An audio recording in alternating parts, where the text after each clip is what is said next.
So before we kind of dive into the rest of the questions, I have one question to ask you guys. Have you been a victim of fraud or scam? Yeah, unfortunately, I think, Hmm. yeah, I think it happened like 4 years ago when I just moved to Cyprus and I needed to change money. I moved from Russia. I wanted to get a car as soon as possible, because if you're familiar in Cyprus, the logistics is not really there.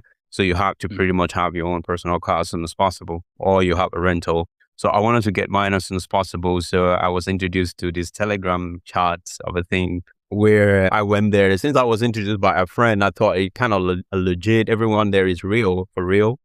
So I put my request up there. I say, hey, I have this amount of money I want to change real quick. And he contacted me in a separate DM and said, hey, I'm interested in changing. How much do you want to do? Do you want to do a trial? First like $100. I said, you know what?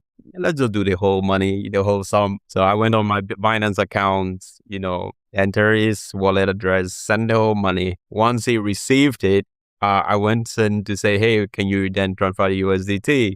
That was where everything went on the dark zone. Before I know what was happening, the entire history of our communication went off. I mean, that's one thing I hate about Telegram because you can easily delete all the, conversation history.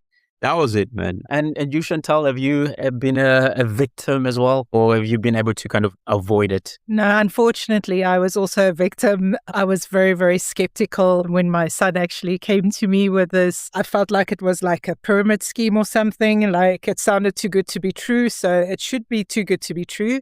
But there were so many other people that were doing it and were seeing like some good returns in through that. So you had like these little, like it was almost gamified where you buy also through cryptocurrency. It's nice. You buy a certain amount of like these animated things and they farm for you even more crypto, etc. And yeah, so I was like very skeptical. So I thought, okay, let's just start very small because there was a lot of people saying that it's working and we are on this WhatsApp platform and then getting the returns. And I'm like, oh my word, this is like really amazing. So my husband was doing it. I was doing it. After a while, we got like everyone else to do it with us. And then one day in the morning, I just bought in again, like just thinking, okay, now this is it. And I just want to get this return that I'll pull out. And then we woke up the next day again and it was everyone who's gone on this WhatsApp group. Everyone's like, they're gone, like with everyone's investment. And yeah, so it was quite substantial at the end of the day.